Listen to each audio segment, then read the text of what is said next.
हिंदी संक्रांति मंच द्वारा आयोजित की जा रही लाइव कक्षाओं में आप सभी विद्यार्थियों का स्वागत है। प्यारे विद्यार्थियों, जैसा कि आप जानते हैं कि पिछले वर्ष कोरोना काल के चलते स्कूल व्यवस्था थोड़ी प्रभावित हुई है, जिसमें आप नियमित रूप से विद्यालय में शिक्षा ग्रहण नहीं कर सके। लेकिन आप सभी विद्यार्थियों के जो समर्पित अध्यापक थे, विशेष तौर पर जो हिंदी के अध्यापक थे, उनकी सहायता से, उनके सहयोग से हिंदी संक्रांति मंच की स्थापना की गई और इस संस्थापना के द्वारा ये प्रयास किया गया कि विद्यार्थियों को हिंदी विषय की बेहतर तैयारी करवाई जा सके, और जिसके अंतर्गत हमने प्रयास किया त्रैमासिक और छमाही परीक्षाओं का आयोजन करने के लिए। और उसके अलावा जो उप विषय आधारित है, जैसे व्याकरण आधारित परीक्षाओं का आयोजन किया गया, ताकि आप थोड़ा थोड़ा जो है परीक्षाओं के लिए अपने आप को तैयार अनुभव कर सकें, किसी प्रकार का बोझ परीक्षाओं को लेकर आपको महसूस ना हो। और इसके अगले चरण में हमने विशेष तौर पर प्रयास किया, जो कक्षा 10वीं और 12वीं के विद्यार्थी थे उनके लिए लाइव क्लासेस का आयोजन किया गया, जिसका सीधा प्रसारण जो है फेसबुक पेज के माध्यम से होता रहा है, जिसमें काफी विद्यार्थियों ने भाग लिया। उसको देखकर काफी लाभान्वित हुए हैं और लगभग 80% जो पाठ्यक्रम है वो कक्षा 10वीं और 12वीं के विद्यार्थियों का पूर्ण हो चुका है। जो 20% पाठ्यक्रम बचा है उसकी हम कोशिश करेंगे 20 मार्च से लेकर 31 मार्च तक हम उस पाठ्यक्रम को पूरा करवा दें। और फिलहाल हम कक्षा 9वीं और 11वीं, क्योंकि इनकी कोई भी लाइव कक्षा अभी नहीं हुई थी, तो उसको शुरू कर रहे हैं। और हमारा प्रयास रहेगा कि इन 20 दिनों में हम विद्यार्थियों को कक्षा 9वीं और 11वीं का जो पूरा पाठ्यक्रम है, जो विशेष तौर पर 2021 की वार्षिक परीक्षाओं के लिए तैयार किया गया है, उन परीक्षाओं के आधार पर हम उनको तैयारी करवा सकें, जिसकी आज पहली प्रस्तुति है। तो जो विद्यार्थी आज पहली बार हमारे YouTube चैनल के माध्यम से जुड़े हैं, तो उनसे आग्रह है कि आप इसे सब्सक्राइब कर लें और बेल आइकन अवश्य प्रेस कर दें, ताकि जब भी लाइव क्लासेस आयोजित हो, जब भी कोई वीडियो अपलोड किया जाता है आपकी शिक्षण से संबंधित, तो उसका नोटिफिकेशन वो आपको पहले से ही मिल जाए। तो चलिए शुरू करते हैं आज कक्षा 11वीं के पाठ्यक्रम के बारे में। और कक्षा 11वीं के पाठ्यक्रम की अगर हम बात करें तो 2021 में जो पाठ्यक्रम है उसमें कुछ संशोधन है, यानी कि कुछ पाठ जो हैं वो हटा दिए गए हैं, जिसमें सबसे पहले जो पाठ है वो हमारे पास है नमक का दारोगा, मियां नसीरुद्दीन, गलता लोहा, स्पीति में बारिश, जामुन का पेड़ और भारत माता। ये 6 पाठ जो हैं वो आपके पाठ्यक्रम में अभी शामिल किए गए हैं, बाकी रह गए हैं। और इसके पश्चात जो काव्यखंड है उसके अंतर्गत कबीरदास, मीराबाई के 2 पद, सुमित्रा नंदन पंत की कविता है वे आंखें, भवानी प्रसाद मिश्र की कविता घर की याद, दुष्यंत कुमार की गजल और निर्मला पुतुल जी की कविता है आओ मिलकर बचाएं। और इसी प्रकार जो वितान भाग 1 है, उसमें से जो संपूर्ण पाठ्य पुस्तक है आपकी, उसमें से भारतीय गायिकाओं में बेजोड़ लता मंगेशकर, राजस्थान की रजत बूंदे आलो आंधारी, और व्याकरण खंड की अगर हम बात करें तो उसमें से संधि, समास, वाक्य शोधन और अपठित गद्यांश, ये आपके उपविषय रहेंगे व्याकरण के लिए। और अभिव्यक्ति और माध्यम में ये पाठ जो आपके हैं वो है जनसंचार माध्यम, पत्रकारिता के विविध आयाम, डायरी लेखन की कला, कथा पटकथा, कार्यालय लेखन और प्रक्रिया, स्ववृत्त लेखन और रोजगार संबंधी आवेदन, शब्दकोश संदर्भ ग्रंथ की उपयोग विधि और परिचय। ये जो पाठ हैं ये आपके अभिव्यक्ति और माध्यम में से हैं। तो अगर आप इसके बारे में पूरी तरह से तैयार हो चुके हैं इस लाइव कक्षा के लिए, तो बड़े सचेत होकर बैठिएगा, क्योंकि हम इसमें लाइव इंटरेक्शन भी करेंगे। अगर आपका कोई सवाल है, कोई प्रश्न है, तो आप उसके बारे में लाइव चैट के माध्यम से आप हमसे उन प्रश्नों को भी पूछ सकते हैं, ताकि आप बेहतर तरीके से तैयारी कर सकें। और इस वीडियो को अंत तक जो है लाइव क्लास को आप अंत तक अवश्य सुने, ताकि आप इस पाठ को लेकर पूरी तरह से आश्वस्त हो जाएं। और इसके अलावा फिर भी अगर आपकी कोई शंका या कोई जिज्ञासा रह जाती है, तो आप अपने विषय अध्यापक से उसके बारे में बात कर सकते हैं। तो चलिए शुरू करते हैं हम आज की कक्षा। आज का हमारा जो पाठ है वो है नमक का दारोगा, जिसके रचनाकार हैं मुंशी प्रेमचंद। तो प्यारे विद्यार्थियों, सबसे पहले मुंशी प्रेमचंद की अगर हम बात करें तो मुंशी प्रेमचंद हिंदी साहित्य के पहले ऐसे कथाकार रहे हैं जिन्होंने साहित्य का जो नाता था वो सामान्य जनजीवन से जोड़ा। उन्होंने अपने साहित्य को जनजीवन के चित्रण द्वारा सजीव बनाने की कोशिश की है। भले ही वो जीवन भर आर्थिक अभावों का शिकार रहे, आर्थिक अभाव की चक्की में पिसते रहे, लेकिन उन्होंने उसे अपने साहित्य में उकेरते हुए भारतीय समाज में जो व्याप्त आर्थिक और सामाजिक विषमता थी उसका निरूपण किया है। जो उन्होंने निकटता से देखा उसी को बड़ी सहृदयता के साथ बड़े यथार्थवादी ढंग से उसे प्रस्तुत करने का प्रयास किया। मुंशी प्रेमचंद का जन्म 31 जुलाई 1880 को लम्ही नामक ग्राम में हुआ था। वाराणसी जिले के अंतर्गत है ये गांव, और इनका जो वास्तविक नाम था वो धनपत राय था। और शुरुआती दिनों में जब इन्होंने साहित्य लिखना शुरू किया था तो वो उर्दू भाषा में लिखना शुरू किया था नवाब राय के नाम से।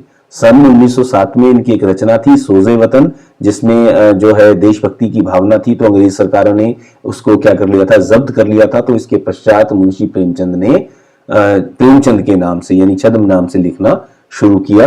और जो जहां तक हम बात करते हैं इनके कथा साहित्य की, तो इन्हें कहानी सम्राट और उपन्यास सम्राट की संज्ञा दी जाती है। इन्होंने लगभग 300 के करीब कहानियां लिखी हैं जो मानसरोवर नामक जो कहानी संग्रह के नाम से प्रकाशित हैं, और उनमें से एक कहानी है नमक का दारोगा। तो नमक का जो दारोगा कहानी है, इसकी जो मूल संवेदना क्या है, इसका मूल भाव क्या है, इस कहानी में लेखक ने एक ईमानदार व्यक्ति द्वारा भ्रष्टाचार के विरुद्ध की गई कार्यवाही को फलस्वरूप मिलने वाले दंड और पुरस्कार का वर्णन किया है। यानी कि इस कहानी में लेखक ने समाज में व्याप्त भ्रष्टाचार की पोल खोलते हुए एक ईमानदार व्यक्ति की व्यथा, और उस व्यथा के बाद उसके पश्चात जो उसकी ईमानदारी का फल उसको मिलता है, उसका चित्रण इस कहानी में किया है। कहानी की शुरुआत की अगर हम बात करें, सारांश की अगर हम बात करें, तो सबसे नमक का दारोगा जो कहानी है, इसमें प्रमुख पात्र जो है वो मुंशी वंशीधर हैं, जो एक ईमानदार और कर्तव्य परायण व्यक्ति हैं। और जब नमक का विभाग बना था तो उसमें भी कालाबाजारी होने लगी थी। अधिकारी जो थे वो रिश्वत लेकर चोर बाजारी को अनदेखा कर रहे थे, और उन्हीं दिनों मुंशी वंशीधर जो हैं उनकी जो पोस्टिंग है वो किसमें होती है, इस विभाग में होती है, क्योंकि उनके जो पिता थे वो वृद्ध हो गए थे। और ये पिता के द्वारा उसको ये संकेत दिए जाते हैं, उसको ये निर्देश दिए जाते हैं कि तुझे ये पोस्टिंग मिली है, यानी कि तू नमक का दारोगा अगर बना है, तेरी पोस्टिंग वहां पर हुई है, तो तू वेतन के साथ ऊपरी आमदनी से परहेज मत करना। यानी कि ये उसको सिखाया जाता है। वंशीधर जो है वो स्वभाव से पूरे ईमानदार हैं, लेकिन जब उसने सब कुछ सुना, लेकिन उसने धैर्य और बुद्धि और आत्मनिर्भर पर बहुत ज्यादा उसको अपने पे विश्वास था, और उसने नमक विभाग में दारोगा की नौकरी के साथ कभी भी बेईमानी नहीं की। यानी कि उसको आमदनी के अवसर बहुत थे, लेकिन उसने कभी भी बेईमानी के किसी एक पैसे को हाथ नहीं लगाया। जो उसके पिता थे वो बहुत प्रसन्न थे, और जो उसके आस पड़ोस थे उनको वो क्या है, चुभता था। तो इसके पश्चात सर्दियों की रात की बात यहां से शुरू होती है कि जो दारोगा वंशीधर है उसकी नींद अचानक खुलती है, तो उन्हें दफ्तर से कुछ दूर बहती हुई जमुना के जल प्रवाह के स्थान पर गाड़ियों की गड़गड़ाहट और मल्लाहों का कोलाहल सुनाई देता है। उन्हें कुछ गोलमाल होने की संभावना दिखाई देती है। वर्दी पहनते हैं और तमंचा जेब में रखकर घोड़े पर सवार होकर जमुना के पुल पर पहुंचते हैं। वहां गाड़ियों की एक लंबी कतार पुल के पास जा रही थी। उनके पूछने पर गाड़ी वालों ने उनको बताया कि दातागंज के पंडित आलोप दिन की गाड़ियां हैं, और पंडित आलोप दिन जो थे वो उस क्षेत्र के सबसे अधिक अमीर और इज्जतदार व्यक्ति थे।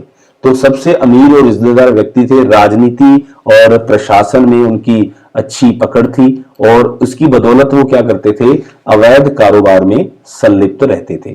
तो इस प्रकार अधिकांश अधिकारी जो थे वो उनके एहसान तले दबे हुए थे, क्योंकि वो उनको रिश्वत देते थे। आलोप दिन ने धन के बल पर समाज के सभी वर्गों के व्यक्तियों को क्या कर रखा था, गुलाम बना रखा था। और ऐसी ही उनकी मनोवृत्ति थी कि आदमी की कीमत होती है, हर एक व्यक्ति बिकने को तैयार है, बशर्ते उसको उसकी उचित कीमत मिले। पंडित आलोप दिन को जब इस घटना का पता चलता है कि उसकी गाड़ियां पकड़ी गई हैं, तो वो उसको छुड़वाने के लिए रिश्वत के बल पर, यानी कि रिश्वत का पैसा लेकर वो किसके पास पहुंचते हैं, वो दारोगा के पास पहुंचते हैं ताकि उसकी गाड़ियां निकल जाएं। और उनकी ऐसी मान्यता है कि जितनी भी न्याय और नीति की बातें होती हैं, ये सारे खिलौने हैं किसके? लक्ष्मी के, यानी पैसे के आगे सारी चीजें हार जाती हैं। उन्होंने वंशीधर को जो है रिश्वत है वो देना चाहते हैं और वंशीधर के ईमान को खरीदना चाहते हैं। तो जब ये बात उनके सामने आती है तो मुंशी वंशीधर को अपना जो स्वाभिमान है वो जागता है। तो वो तुरंत जो जमादार है बदलू सिंह, उसको कहते हैं कि अलोपदीन को क्या है, गिरफ्तार कर लिया जाए, इसको हिरासत में ले लो। इस पर अलोपदीन हैरान रह जाता है कि आज तक उससे इस प्रकार की कठोर बातें किसी ने नहीं की थी, किसी के अंदर इतनी हिम्मत नहीं थी जो उसकी ओर आंख उठाकर भी देख सके। उन्होंने वंशीधर को 40,000 रुपए तक की रिश्वत की पेशकश की, लेकिन वंशीधर स्पष्ट शब्दों में कहते हैं 40,000 नहीं, 40 लाख पर भी नहीं, और बदलू सिंह को पंडित अलोपदीन की हिरासत में लेकर चलने के लिए कहा। बदलू सिंह को अपनी ओर हथकड़ियां लेकर आते देखकर अलोपदीन मूर्छित होकर गिर जाते हैं, बेहोश हो जाते हैं, डर जाते हैं। सुबह चारों ओर इस घटना की जो है चर्चा फैलने लग जाती है कि जो नया एक नमक का दारोगा जो है जिसका नाम है वंशीधर, वो आया है, उसने पंडित अलोपदीन को गिरफ्तार कर लिया है। तो जब उसको अदालत के अंदर पेश किया जाता है, वहां पे अदालत के जो कर्मचारी हैं, वकील मुख्तार हैं, अदली हैं, चपड़ासी हैं, सभी उन्हें हथकड़ियों में देखते हैं तो वो उनके द्वारा उनके ऊपर किए गए उपकारों को याद करते हैं, क्योंकि वो उनके रिश्वतखोर कर्मचारी थे। तो उन्हें इस प्रकार कानून के फंदे में फंसना उनको अचंभित लगता है कि वो धन के बल पर कुछ भी कर सकते हैं। अदालत में भी पैसा चला और मुंशी वंशीधर के सत्य का कोई मोल नहीं पड़ा, यानी कि मजिस्ट्रेट ने अलोपदीन के विरुद्ध जितने भी गवाह, जितने भी प्रमाण थे, उनको निर्मूल सिद्ध कर दिया, भ्रमात्मक बता दिया और उनको रिहा कर दिया। और इस घटना के 1 सप्ताह के बाद ही मुंशी वंशीधर को अपनी ईमानदारी का मोल चुकाना पड़ा, यानी कि उन्हें अपने डिपार्टमेंट से निकलवा दिया गया, यानी कि उनकी नौकरी चली गई। और जैसे ही उनके पिता को यह पता चला तो वो उसी बात को दोहराने लगे कि जब सभी लोग रिश्वत ले रहे थे तो तूने क्यों नहीं ली। वो उसको भला बुरा कहने लगे। माता तीर्थ यात्रा पर जाना चाहती थी और उसकी कामनाएं भी क्या है, मिट्टी में मिल गई। और पत्नी ने भी कई दिनों तक वंशीधर से ठीक से बात नहीं की, यानी कि एक ईमानदार व्यक्ति बिल्कुल अपने परिवार में भी अकेला रह गया। इस प्रकार वातावरण में वंशीधर का 1 सप्ताह बीत गया। एक दिन शाम का समय था और एक सजा हुआ रथ उनके द्वार के आगे आके रुका। वंशीधर के पिता आगवानी के लिए दौड़े और पता चला कि ये जो रथ है ये पंडित अलोपदीन का है। तो पिता जो वंशीधर के थे वो उसकी चापलूसी करने के लिए लग गए और वंशीधर को भला बुरा कहने लग गए कि ये नकारा है, बेवकूफ है, इसको पता नहीं है कि किस प्रकार बड़े लोगों का सम्मान किया जाता है। तो इस प्रकार जब सारी बातें हो जाती हैं तो पंडित अलोपदीन कहते हैं कि आपका पुत्र कुल का विनाशक नहीं है, बल्कि आपका पुत्र तो कुल का क्या है, वो कीर्ति ध्वज है, यानी कि आपके पुत्र ने कुल तिलक के रूप में काम किया है।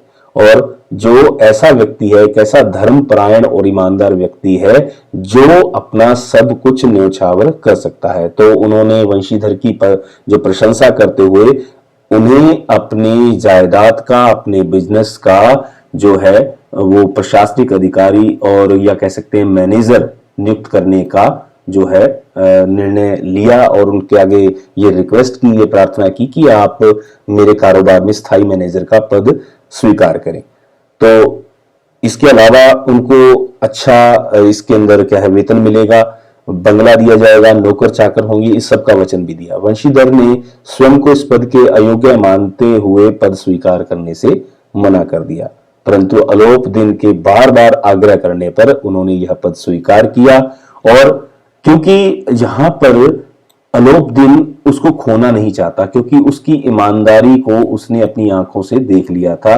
आज उसने अनुभव कर लिया था कि ईमानदारी बहुत महंगी वस्तु है, इसे हर किसी के पास होना संभव नहीं है। तो इसलिए वो माफी भी मांगते हैं और उसे अपने जो कह सकते हैं एक स्थायी पद देते हैं, अच्छे वेतन का पद देते हैं और उनकी ईमानदारी का सही जो है इनाम वंशीधर को प्राप्त होता है। तो इस प्रकार इस कहानी के अंतर्गत ये बताया गया है कि किस प्रकार ईमानदारी जो है वो अंत में अपने वास्तविक परिणाम को प्राप्त होती है। ये एक आदर्शवादी कहानी के रूप में ये रचना हमारे पाठ्यक्रम में शामिल की गई थी। तो अब बढ़ते हैं इस रचना के जो प्रमुख प्रश्न हैं, लेकिन उससे पहले अगर आपको इस कहानी के विषय में कोई और जानकारी पूछनी है या आप जानना चाहते हैं तो आप कमेंट बॉक्स में चैट सेक्शन के अंदर उसको जाकर टाइप कर सकते हैं। हम उसका यथासंभव प्रयास करेंगे कि आपको हम उसका उत्तर दे सकें। तो चलिए बढ़ते हैं इसके प्रमुख जो प्रश्न हैं उनके बारे में। नमक का दारोगा कहानी में आपको कौन सा पात्र सर्वाधिक प्रभावित करता है और क्यों? बहुत ही महत्वपूर्ण प्रश्न है ये। नमक का जो दारोगा कहानी है, इस कहानी का मुख्य पात्र है वंशीधर, और वंशीधर प्रमुख पात्र है, वो हमें सर्वाधिक प्रभावित भी करता है। कहानी के सभी पात्रों में वंशीधर ही आदि से लेकर अंत तक कर्तव्य प्रायण, धर्मनिष्ठ और चरित्रवान बना रहता है। भले ही उसका पिता रिश्वत लेने की सलाह देता है, उसके चारों ओर का समाज भ्रष्टाचार से परिपूर्ण है, फिर भी वह कमल के फूल की भांति कीचड़ में रहते हुए भी उससे ऊपर उठकर मानवीय और नैतिक जीवन मूल्यों का पालन करता है। यानी कि कीचड़ में रहते हुए भी वो कमल की तरह उससे निर्लिप्त रहता है। भ्रष्टाचार के वातावरण में वो रहता है, उसके ऑफिस में अधिकतर कर्मचारी भ्रष्ट हैं और वो रिश्वत का पैसा लेते हैं, लेकिन वंशीधर ऐसा नहीं करता। जब सारा समाज और यहां तक कि उसका परिवार उसके विरुद्ध खड़ा हो जाता है तो भी वह अपने सत्य निष्ठा का मार्ग नहीं छोड़ता। इसलिए वंशीधर हमें कहानी के सभी पात्रों में से सर्वाधिक प्रभावित करता है। और इसके पश्चात अगला प्रश्न है, नमक का दारोगा कहानी में पंडित अलोपदीन के व्यक्तित्व के कौन से दो पहलू उभरकर सामने आते हैं? तो पंडित अलोपदीन कहानी का मुख्य पुरुष पात्र है। कहानी में कथानक में गतिशीलता और उसके चरित्र के कारण ही बनी रहती है, और उसके व्यक्तित्व के जो दो प्रमुख पहलू उभरकर सामने आए हैं वो है अशुभ अथवा भ्रष्टाचारी व्यक्तित्व। सबसे पहले जब उनका परिचय आता है, वो वंशीधर से मिलते हैं तो रिश्वत का जो पेशकश करते हैं, तो उसके आधार पर वो एक भ्रष्टाचारी व्यक्तित्व के रूप में सामने आते हैं। कहानी के आरंभ में पता चलता है कि नमक के व्यापार में खूब हेराफेरी करता है, कर्मचारियों को रिश्वत देकर अपनी गलत और गैर कानूनी कार्य में भी संलिप्त करवाता है। उसे अपने धन की शक्ति पर बहुत घमंड है। उसने सरकारी कर्मचारियों को रिश्वत देकर भ्रष्ट कर दिया है। वह अंधेरे में बड़े आराम से चोरी का व्यापार करता है। उसने लालच देकर न्यायालय के न्यायाधीशों और वकीलों को भी भ्रष्ट कर दिया है, और दोषी होने पर भी न्याय को अपने पक्ष में कर लेता है। तो ये उसके व्यक्तित्व का अशुभ और भ्रष्टाचारी पक्ष है जो हमारे सामने आता है। लेकिन कहानी के अंत में यहाँ पर जो मुंशी प्रेमचंद है, जो उनकी कला की विशेषता रही है कि जो नकारात्मकता लिए हुए पात्र है उसको वो सकारात्मकता की ओर किस प्रकार अग्रसर कर देते हैं, किस प्रकार उसका हृदय परिवर्तन करते हैं। तो दूसरा जो उसका विकल्प है, जो दूसरा प्रभाव उसके व्यक्तित्व का सामने आता है, वो एक शुभ व्यक्तित्व के रूप में आता है। तो शुभ व्यक्तित्व के रूप में उसका जो सामने आता है, कहानी के आरंभ में वह वंशीधर को तरह तरह से लालच देकर भ्रष्ट करना चाहता है और न्यायालय में न्याय को अपने पक्ष करके उसे नीचा दिखाता है, नौकरी से निकलवा देता है। लेकिन कहानी के अंत में यही अलोपदीन वंशीधर की कर्तव्य प्रायणता और धर्म निष्ठा की तारीफ करता है। इतना ही नहीं, उसे सम्मान पूर्वक अपनी सारी संपत्ति का प्रबंधक यानी मैनेजर नियुक्त करता है। उसकी यह बात हमें प्रभावित करती है, उसके व्यक्तित्व का यही शुभ पक्ष है। यानी कि उसका जो हृदय परिवर्तन होना, एक भ्रष्ट और अशुभ व्यक्ति से एक ईमानदार और शुभ व्यक्तित्व के रूप में उसका हृदय परिवर्तन करवाना, यही मुंशी प्रेमचंद की कहानी का प्रमुख उद्देश्य है। और इसके पश्चात है प्रश्न संख्या 3, कहानी के लगभग सभी पात्र समाज की किसी न किसी सच्चाई को उजागर करते हैं। निम्नलिखित पात्रों के संदर्भ में पाठ के अंश को उद्धृत करते हुए बताइए कि वह समाज की किस सच्चाई को उजागर करते हैं। तो सबसे पहले जो वृद्ध मुंशी हैं, यानी कि वृद्ध मुंशी के चरित्र से तत्कालीन समाज में भ्रष्ट चरित्र का परिचय मिलता है। वह एक ऐसा पात्र है, जो मुंशी वंशीधर का पिता है, वह एक ऐसा पात्र है जो अपने बेटे को रिश्वत लेने के लिए प्रेरित करता है। समाज में आज भी ऐसे अनेक लोग हैं जो अपने बच्चों को रिश्वत व ऊपरी आय बनाने का परामर्श देते हैं। एक स्थान पर वंशीधर कहता है कि नौकरी में ओहदे की ओर ध्यान मत देना, यह तो पीर की मजार है। निगाह चढ़ावे और चादर पर होनी चाहिए। यानी कि सरकारी नौकरी मिली है, दारोगा की नौकरी मिली है, तो जितना संभव हो सके उतनी रिश्वत लेना। ऐसा काम ढूंढो जहां कुछ ऊपरी आय हो। गर्ज वाले आदमी के साथ कठोरता करने में लाभ ही लाभ है, और मेरी जन्म भर की यही कमाई है। यानी कि मैंने अपने जीवन में यही सीखा है। और जिस प्रकार की उसकी गिरी हुई मानसिकता और नैतिकता थी, वैसी ही नैतिकता वो अपने पुत्र के अंदर भरना चाहता है।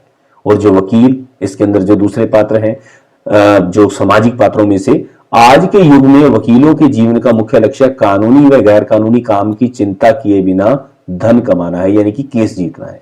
जब अंग्रेजी सरकार ने नमक पर पाबंदी लगा दी तो नमक के दारोगा का पद महत्वपूर्ण हो गया। तब सभी वकील अपनी वकालत छोड़कर नमक के दारोगा बनने की इच्छा करते थे। वे दारोगा बनने को महत्वपूर्ण समझने लगे थे क्योंकि इसमें ऊपरी कमाई होने की संभावनाएं अधिक थी। इसके पश्चात सरकारी व गैर सरकारी वकील न्याय की जीत पर खुश होने की बजाय अपने मुवक्किल की जीत पर खुश होते हैं। न्याय का गला घोट जाने पर भी वो खुश रहते हैं। न्याय के रक्षक ही भक्षक बन गए हैं और न्याय की यह सबसे बड़ी पराजय है। दोषी और भ्रष्टाचारी अलोपदीन के पक्ष में फैसला होने पर सभी वकील खुश रहते हैं क्योंकि आज फिर रिश्वत के बल पर अन्याय की जीत हुई थी। उसके पश्चात जो शहर की भीड़ है, शहरवासियों को की भीड़ सदा ही तमाशे जैसा मजा लेती है। उन्हें तो अलोपदीन जैसे नए नए भ्रष्टाचारी लोग देखने में आनंद आता है, यदि वे स्वयं भी भ्रष्टाचार में लिप्त हैं, किंतु किसी भ्रष्टाचारी की कलई खुलने पर उसे पापी कहने और उसका जुलूस निकालने से भी नहीं चूकते। यानी कि ये जो भीड़ की जो एक मानसिकता रहती है, यदि अपने पर आ जाएं तो वो जुलूस निकालने से भी पीछे नहीं रहते, लेकिन सामान्यतः वो क्या रहते हैं, भीड़ सदा तमाशे का ही आनंद लेती है। और इसके बाद प्रश्न संख्या 4, नमक का दारोगा कहानी के कोई 2 अन्य शीर्षक बताते हुए उनके आधार को भी स्पष्ट कीजिए। अगर इस कहानी का जो शीर्षक है वो नमक का दारोगा न होता, आप इस कहानी को कौन सा शीर्षक देना चाहेंगे? तो इस कहानी को शीर्षक दिया जा सकता है असत्य पर सत्य की जीत या ईमानदारी। तो ये इसके 2 शीर्षक हो सकते हैं। और क्यों हो सकते हैं? असत्य पर सत्य की जीत यह शीर्षक कहानी की मूल समस्या से जुड़ा हुआ है। वंशीधर सत्यता के पथ पर चलता है और सेठ अलोपदीन असत्य के पथ पर। आरंभ में भले ही वंशीधर को हार का मुंह देखना पड़ता है, किंतु अंत में भ्रष्टाचारी और असत्य पथगामी यानी कि असत्य के मार्ग पर चलने वाला अलोपदीन वंशीधर के सामने गिड़गिड़ाता हुआ नजर आता है, उसके गुणों की प्रशंसा करता है। इससे सिद्ध होता है कि असत्य पर सत्य की जीत हुई है। तो इस कहानी का शीर्षक असत्य पर सत्य की जीत है, वो दिया जा सकता है। और दूसरा शीर्षक है ईमानदारी। यह शीर्षक कहानी के उस मर्म को छूता है जो सबको प्रभावित करता है। ईमानदारी का पथ जितना कठिन और संघर्षमय है, उतना ही मूल्यवान और सम्माननीय भी यह है। यानी कि जो ईमानदारी है वो बहुत ही महंगी वस्तु है, वो बहुत ही मूल्यवान है और अंत में ईमानदार व्यक्ति को सम्मान अवश्य प्राप्त होता है। और इसके बाद प्रश्न संख्या 5, पंडित अलोपदीन को हथकड़ी लगे देखकर किन किन लोगों ने उसकी निंदा की थी? पंडित अलोपदीन अपने क्षेत्र का अमीर और प्रभावशाली व्यक्ति था, किंतु उसे हथकड़ियों में अदालत में जाता देख समाज के छोटे बड़े सभी लोगों ने उसकी निंदा की थी। किंतु विडंबना यह थी कि जो उसकी निंदा कर रहे थे वो भी दूध के धुले हुए नहीं थे। उनमें से कई भ्रष्टाचारी थे, फर्जी फाइल तैयार करने वाले थे, चोरी करते थे, यहां तक कि बिना टिकट यात्रा भी करते थे। वह अपने को ईमानदार और देवतुल्य समझते थे तथा अलोपदीन की निंदा कर रहे थे। वस्तुतः यह सब लोग पंडित अलोपदीन की निंदा करके स्वयं को सच्चा सिद्ध करना चाहते थे। यह लोग अलोपदीन की धन दौलत से ईर्ष्या का भाव रखते थे, इसलिए उसकी क्या कर रहे थे, निंदा कर रहे थे। इसके बाद प्रश्न संख्या 6, नमक का दारोगा शीर्षक कहानी में किस सामाजिक यथार्थ का चित्रण किया गया है? तो नमक का दारोगा जो कहानी है, इसमें तत्कालीन समाज का व्यापक चित्रण किया गया है। आज भी यह कहानी उतनी ही प्रासंगिक है जितनी कि उस समय थी जब यह लिखी गई। समाज की अनेक समस्याएं ज्यों की त्यों आज भी चली आ रही हैं। आज के समाज में कितना भ्रष्टाचार और रिश्वतखोरी है, सब लोग धन के गुलाम बने हुए हैं। धन के लालच में व्यक्ति निम्न से निम्न कार्य करने में जरा भी नहीं हिचकते। नौकरियों के संबंध में वंशीधर के पिता वृद्ध मुंशी का कथन 100% सत्य सिद्ध हो रहा है। इस बेईमानी की यात्रा में माता पिता, पत्नी, यहां तक कि संतान भी शामिल है। सभी की दृष्टि में धन ही सब कुछ हो गया है। सत्यता, धर्म, कर्तव्य, देशभक्ति, ईमानदारी सभी गुणों का कोई महत्व दिखाई नहीं दे रहा, यानी इनका कोई महत्व नजर नहीं आ रहा। आज भी अदालतों में पैसे के बल पर झूठी गवाहियां दी जाती हैं, वकील भी झूठ का ही साथ देते हैं, यहां तक कि न्यायाधीश भी धन की शक्ति और राजनीतिक शक्ति के आगे घुटने टेक चुके हैं। न्याय अन्याय का मानदंड धन व प्रभाव ही रह गया है, किसी भी प्रकार का प्रभाव, चाहे वो सामाजिक हो चाहे वो राजनीतिक हो। इस कहानी में सामाजिक संबंधों को भी यथार्थ रूप में उजागर किया है।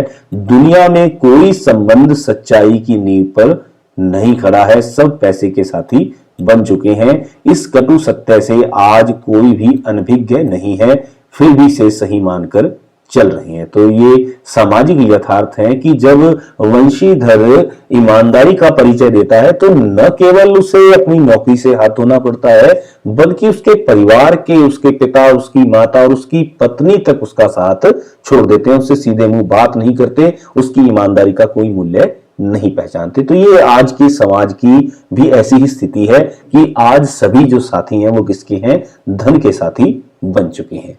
तो आशा है कि आपको आज की कक्षा में इस पाठ को, इस कहानी को समझने में सहायता मिली होगी।